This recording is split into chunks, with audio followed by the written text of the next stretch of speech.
মৃত্যু চিরন্তন সত্য, কিন্তু শেষকৃত্যের ধরন হতে পারে অবিশ্বাস্য। ফিলিপিন্সের সাগাদা গ্রামের ইগোরোট উপজাতির কাছে মৃত্যু মানেই এক অদ্ভুত রহস্য। তারা তাদের প্রিয়জনদের দেহ মাটিতে নয়, বরং পাহাড়ের খাড়া ঢালে কফিন বন্দি করে ঝুলিয়ে রাখে। প্রায় 2000 বছর পুরনো এই প্রথার পেছনে রয়েছে এক গভীর বিশ্বাস। ইগোরোটদের ধারণা, কফিন যত উঁচুতে থাকবে, মৃত আত্মা তার পূর্বপুরুষদের তত কাছাকাছি পৌঁছতে পারবে। এছাড়া বাস্তবসম্মত কারণও আছে। তারা বিশ্বাস করে মাটিতে কবর দিলে পানি ঢুকে দেহ পচে যেতে পারে, আর পাহাড়ের উঁচুতে থাকলে তা বন্য পশু ও বন্যা থেকে নিরাপদ থাকে। তবে এই শেষকৃত্যের প্রক্রিয়াটি বেশ করুণ। মৃতদেহের হাড় ভেঙে ভ্রূণাকৃতিতে কফিনে ভরা হয়, যাতে মানুষ যেভাবে পৃথিবীতে এসেছিল সেভাবেই বিদায় নিতে পারে।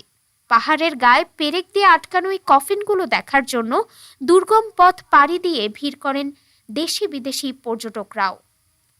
যদিও আধুনিকতার ছোঁয়ায় এই প্রথা এখন বিলুপ্তির পথে, তবুও সাগাদার এই ঝুলন্ত কবরস্থান পৃথিবীর অন্যতম এক বিষয় হয়ে টিকে আছে। ডেস্ক রিপোর্ট, বাংলাদেশ সময়।